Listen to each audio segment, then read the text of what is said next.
मेरी चीख, मेरा नोहा तुम्हारे कानों तक पहुँचते खामोशी के कहकहे बन जाते हैं। मैं बारिश के पानी से नहीं, तुम्हारे प्यार के अबर में जलथल होना चाहती हूँ।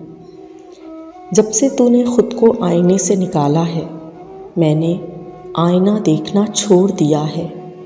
मैं हर तरह के कामों में जुटी होने के बावजूद तुम्हारी मोहब्बत में मशगूल रहती हूँ और हर काम अधूरा रह जाता है